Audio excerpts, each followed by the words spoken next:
Hey folks, this is Lieutenant General Rick Lynch. I had the privilege of serving the United States Army for 35 years. And in those 35 years, I was honored to command soldiers from the company level of 100 to the corps level of 65,000. I was responsible for those soldiers and their families in all walks of their lives. My last post in the Army was running all the Army installations, and that was 163 installations around the world with a workforce of 120,000 people and an annual budget of $12 billion. In those 35 years, I found myself confronted routinely with changing circumstances. When I thought something was going to happen, inevitably something would change and cause us to vector off from that plan to another plan. So we developed some skill sets over time on adaptive leadership. How can you be attuned to those changing circumstances, and how can you be flexible enough as an individual leader, as an organization, to respond to those changing circumstances?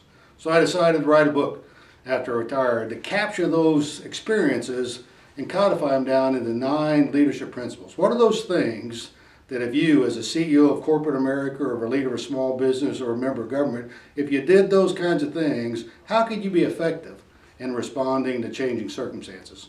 And that's, I believe, is exactly what our nation needs today. The way our nation is going to get through these difficult times is by focused leadership, energized leadership, aggressive leadership. And what I try to do in the book, Adapt or Die, is give people those techniques that allow them to respond to changing circumstances. Also in the book, I talk about my personal relationship with God and how that relationship allowed me to get through very, very difficult circumstances. I start every day in prayer and I ask God for strength and courage and wisdom to do things He wants me to do. And that's how I found myself being able to work through very, very difficult circumstances on the field of battle and in the work that I did day to day for the United States Army.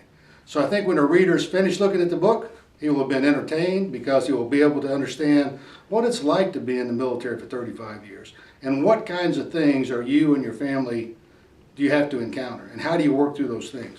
And they'll also be informed. They'll be able to take those 9 leadership principles and apply those principles in what they do day to day. For all of you, thank you for what you do, and God bless.